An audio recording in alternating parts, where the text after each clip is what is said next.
بسم اللہ الرحمن الرحیم یا ایھا الذین آمنوا اطیعوا اللہ و اطیعوا الرسول۔ اللہ رب العزت نے قرآن مجید فرقان حمید میں ایک جگہ پر یہ ارشاد فرمایا کہ یا ایھا الذین آمنوا اطیعوا اللہ و اطیعوا الرسول، اور دوسری جگہ یہ فرمایا وما آتاکم الرسول فخذوہ وما نہاکم عنہ فانتہوا، کہ اللہ کے رسول جو تمہیں دے دے اسے لے لو اور جس سے منع فرما دے اسے منع ہو جاؤ۔ کہنے کا مقصد یہ ہے کہ آج سے 2-3 دن قبل ربیع الاول گزرا ہے، جس میں نبی کریم صلی اللہ علیہ وآلہ وسلم کی ولادت کے طور پر خوشی منائی گئی کہ اللہ کے نبی اس مہینے میں پیدا ہوئے، لہٰذا ہمیں اس چیز کی خوشی ہے۔ چلے ہم مان لیتے ہیں کہ نبی کریم صلی اللہ علیہ وآلہ وسلم کی ولادت کے طور پر کچھ ہمارے مسلمان بھائی خوشی منا رہے ہیں، ٹھیک ہے، مگر یاد رکھنا حد سے زیادہ تجاوز کرو گے تو اللہ اس کو قبول نہیں کرتے۔ تلک حدود اللہ، فرماتے ہیں اللہ کی ایک حدود ہے، شریعت کی ایک حد ہے، اگر آپ شریعت کے حدود کو کراس کرو گے تو اللہ تعالیٰ اس پر عذاب دیتے ہیں، اس پر عتاب اور اس پر جو ہے نیکی نہیں ملتی۔ اس کی مثال آپ اس طرح سمجھ لیں کہ اللہ رب العزت نے فرمایا کہ فجر کی 4 رکھتے ہیں، آپ کہتے ہیں جی میں نے 6 پڑھنی تاکہ اللہ اور مزید راضی ہو، بھائی اللہ کبھی راضی نہیں ہوگی بلکہ اللہ ناراض ہو جائیں گے کہ بھائی میں نے حکم ہے تمہیں 4 کا کیا ہے، آپ 6 پڑھ رہے ہو۔ ظہر کی 10 ہے، آپ کہتے ہیں جی میں نے 13 پڑھنی ہے، اللہ کی ناراضگی۔ اسی طرح جب اللہ کے رسول نے بتا دی، خوشی کی حد بتلا دی کہ اگر آپ کسی طور پر خوشی منانا چاہتے ہیں، اس کی حد ہمیں بتلا دی ہے کہ آپ نے گناہوں سے بچنا ہے، آپ نے اللہ اور اس کی رسول کے طریقے سے ہٹنا نہیں۔ اگر آپ اس طریقے سے ہٹ جائیں گے، چاہے عید الفطر ہو، چاہے عید الاضحیٰ ہو، چاہے جشن عید میلاد النبی ہو، اگر آپ طریقے سے ہٹ کر کرو گے تو یاد رکھنا ثواب کے بجائے عذاب بنے گا۔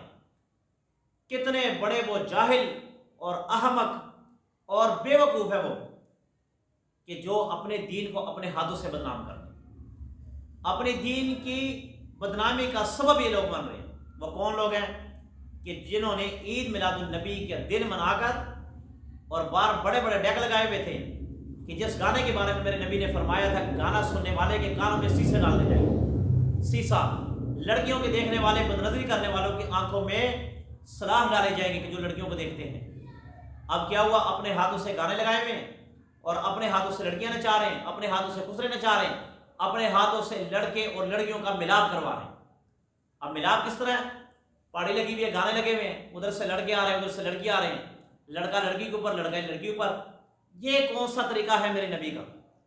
اور سب سے بڑا جاہل انسان، بلکہ اس آدمی کو دیوس کہنا چاہیے کہ جس آدمی نے وہ باہر لڑکی بٹھا کر کہتے ہیں جی جنت سے حور آئی، پہاڑی میں ایک ویڈیو آئی ہے کہ جنت سے حور آئی ہوئی ہے اور اس کو بٹھایا گیا اور لوگوں کو دکھلا رہے ہیں کہ دیکھو یہ پہاڑی میں ایک حور آئی ہوئی ہے نبی کی خوشی منانے کے لیے۔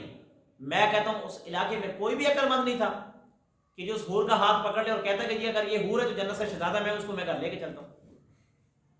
اللہ نے کہا، دیکھیں اللہ نے کہا حور حلال ہے، حور کے ساتھ نکاح کی ضرورت نہیں ہے، حور کے لیے گواہ کی ضرورت نہیں ہے، حور کے لیے خطبے کی ضرورت نہیں ہے، اور حور کے لیے اجازت لینے کی بھی ضرورت نہیں ہے۔ یہ شرائط ہے۔ اگر آپ جنت میں جائیں گے نا تو حور کے ماں باپ نہیں ہوں گے کہ آپ سے جی مجھے قبول ہے، مجھے قبول ہے، ایسا نہیں کرنا پڑے گا، ٹھیک ہے؟ بس قبول نہیں، ہاتھ سے جو حور پسند آئی وہ کھڑی ہے، پسند آ گئی پھاڑے میں کمرے جلائے چل، ٹھیک ہے، ادھر پکڑی چل اندر، چل اندر۔